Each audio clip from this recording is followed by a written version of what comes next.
चलिए, आज बात करते हैं एक ऐसे हाई स्टेक क्रिकेट मैच की जिसके नतीजे ने कह सकते हैं कि एक ऐसा ड्रामा खड़ा कर दिया जिसकी किसी ने उम्मीद नहीं की थी।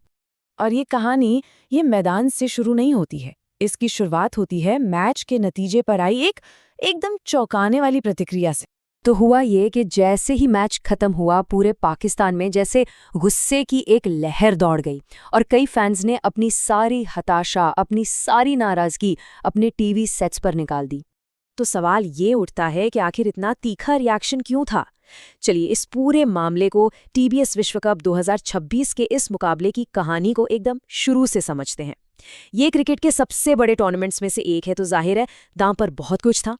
मतलब चारों तरफ सिर्फ और सिर्फ निराशा और गुस्से का माहौल था। फैंस को ऐसा लग रहा था जैसे उनकी टीम ने उनके साथ कोई बहुत बड़ा धोखा कर दिया हो। तो चलिए अब वापस मैच पर लौटते हैं, देखते हैं कि इस पूरे हंगामे की जड़ क्या थी। और शुरुआत होती है भारत की शानदार बल्लेबाजी से। तो पाकिस्तान के कप्तान सलमान अली आगा ने टॉस जीता और पहले गेंदबाजी करने का फैसला किया, लेकिन शायद उन्हें अंदाजा नहीं था कि ये फैसला कितनी जल्दी उन पर भारी पड़ने वाला है। और भारतीय पारी के हीरो बनकर उभरे ईशान किशन, क्या विस्फोटक पारी खेली थी उन्होंने।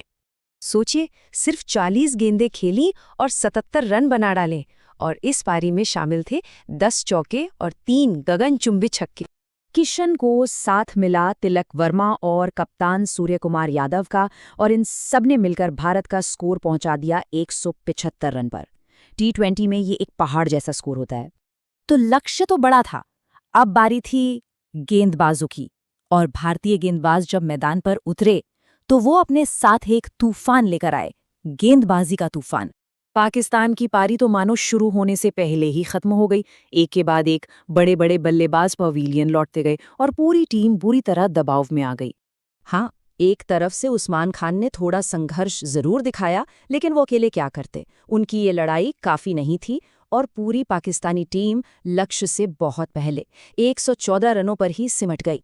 और नतीजा, भारत की 61 रनों से एक जबरदस्त जीत। ये पाकिस्तान के खिलाफ भारत की अब तक की सबसे बड़ी जीतों में से एक थी।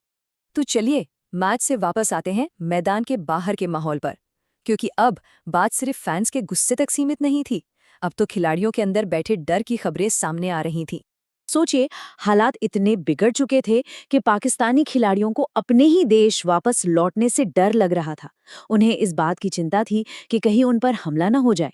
तो इस एक मैच के बाद तस्वीर बिल्कुल साफ थी। एक तरफ भारतीय खेमे में जश्न का माहौल था, टीम सुपर 8 में अपनी जगह लगभग पक्की कर चुकी थी, और दूसरी तरफ थी पाकिस्तानी टीम, ड्रेसिंग रूम में मायूसी और टूर्नामेंट से बाहर होने का खतरा। तो आखिर इस मैच के मायने क्या थे? क्या ये सिर्फ एक और जीत हार थी, या इससे कुछ बड़ा साबित हुआ? नहीं, ये सिर्फ एक जीत नहीं थी, इसे देखा गया एक बड़े बदलाव की तरह। पाकिस्तानी फैंस खुद मान रहे थे कि भारतीय टीम कहीं बेहतर है। भारत की युवा खिलाड़ी जैसे किशन, वर्मा, रिंकू सिंह, उनकी जमकर तारीफ हो रही थी। और दूसरी तरफ पाकिस्तानी टीम को एक क्लब टीम तक कहा जा रहा था। मतलब एक तरह से ये राइवलरी के पावर बैलेंस में एक बड़े शिफ्ट का इशारा था।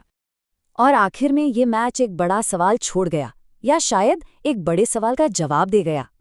क्रिकेट की दुनिया में असली किंग कौन है? इस पर चल रही बहस को क्या इस एक तरफा जीत ने हमेशा के लिए खत्म कर दिया है?